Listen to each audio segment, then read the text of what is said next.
guys, back again, and this time with a more aggressive introduction to this Vodcast, because Toulmin's argumentation model is one of those that you really want to keep in mind when you are in a persuasive encounter in your everyday life. It is just a structure that can really help you put together an argument that is convincing. And you have to convince people all the time, especially in the work environment. Really? So let's have a look. We have moved from evidence to reasoning, now to argumentation. And when it comes to arguing your point, obviously the first thing you want to keep in mind is to be clear. An argument is not just putting forward one claim. It is actually more of a holistic way to present something that includes making a claim and challenging the claims and making sure that you have the counter argument on your radar as well, which is what we call a rebuttal of sorts. Really? So Toulmin made an effort to actually put together a structure of argumentation that can really help you put your best foot forward. And there are 6 elements that he actually proposes. The elements are, in no particular order, guys, you need to have a claim, you need to give data or grounds to the claim, as well as a warrant. You need to back yourself up, you need to use qualifiers, and you have to think of a rebuttal.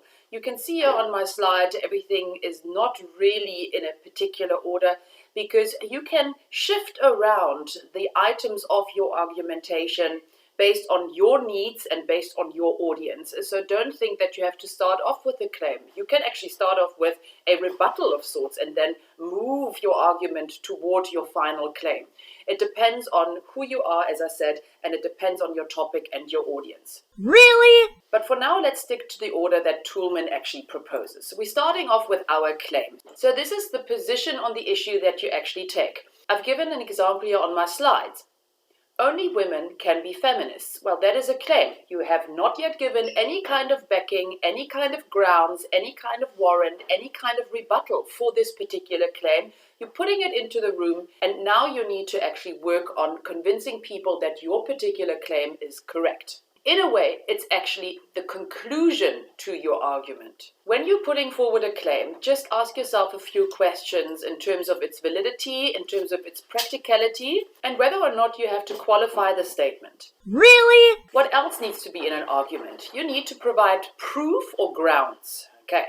The grounds of your argument basically tells the recipient why they should trust the claim. If my claim is everybody should be a vegetarian, then the grounds would be because you feel sorry for animals or because you're concerned about your health. Really? The warrant actually connects your claim and your data and details how you actually arrived at your claim. You can see this here quite nicely. The claim is you should buy our tooth whitening product. In this case, of course, it's an advertising claim. The data that you're giving is because studies show teeth are 50% whiter after using our product, and the warrant would be people want whiter teeth. Okay, so you can see the data is connected via the warrant to your claim. Really? Backing is another item in Toulmin's argumentation model, and basically you are certifying the warrant with your backing. So your backing, the word kind of says it, backs up your argumentation. It is any kind of support material that you can find in order to help your cause.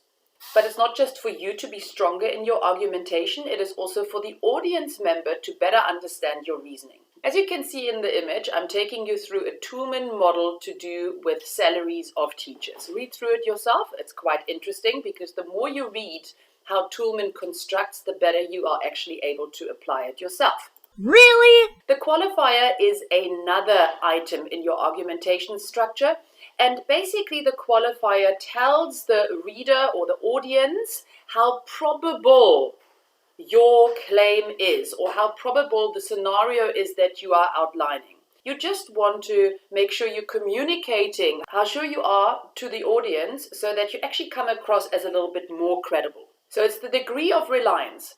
Schnookies, watch out. You don't want to overstate the degree of reliance that can be placed on your claim, because every claim can be argued from 2 different sides or from various different sides.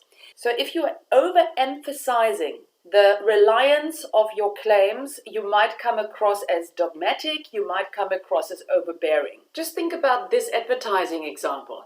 Our toothpaste eliminates all germs. Well, when you say all germs as a qualifier, you say it's very probable, actually it is always true that your toothpaste washes away all germs, then you have to live up to that claim. And we all know that no toothpaste can eliminate all germs. So it's better to use something a little less finite and a little less law-like. Really? The last part, which doesn't have to be the last part, is the rebuttal. Basically, this is any argument that could negate or disagree with your claim. It's the counter-argument if you want to. And I just said your qualifier shouldn't be too finite. And the rebuttal basically shows that there are different views on your topic.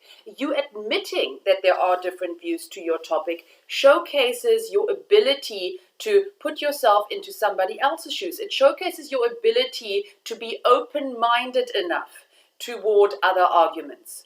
And in a weird psychological twist, it actually elevates the credibility of your argument. Why is that? Because you're anticipating objections. People will object. If you're taking the words out of their mouths, all of a sudden you come across as cleverer. Here we go. Really? Here we go. So this is the entire structure. And just to run you through it one more time, as I said, you do not have to do it in this particular order, but you want to have a claim of sorts. There should be more laws to regulate texting while driving in order to cut down on dangerous car accidents. That is your claim. Of course, you can't just leave it standing in the room. You need to have grounds and warrant. Let's have a look. The National Safety Council estimates that 1.6 million car accidents per year are caused by cell phone use and texting. Being distracted by texting on a cell phone while driving a car is dangerous and causes accidents. We could have also interchanged the grounds and the warrant. We could have had the claim at the end of our argumentation as well. Let's see what backing is supplied here. With greater fines and more education about consequences, people might think twice about texting and driving. Let's see what the qualifier says. There should be more laws to regulate texting while driving in order to cut down on some of the dangerous car accidents that happen each day. You might ask yourself, where's the qualifier in that? The qualifier says that not all accidents are caused by texting and driving. So by not overstating that all accidents are due to texting, you're actually showcasing your ability to discern, your ability to make differences, and your ability to not generalize and categorize everything for the sake of your argument. The rebuttal that should come up at some stage: although police officers are busy already, making anti-texting laws a priority saves time, money, and lives. Local departments could add extra staff to address this important priority. So people might say, listening to your argument, that the police cannot cope as it is. So you are pre-assuming this argument to come up, and you're offering a solution for the counter-argument, which obviously details a problem. Really? Guys, please get busy with this. Try out your argumentation prowess by running through different examples. Write your own Toulmin model to become comfortable in what you have to do. And even though this is a very short example that I'm giving you here, your entire essays should actually speak to claims, grounds, warrants, backings, qualifiers, as well as rebuttals. So start implementing these items in your argumentation, in your assignments and assessments as well. And you will be a much better student for it. I hope you enjoyed it, Schnookies. Until next time, bye!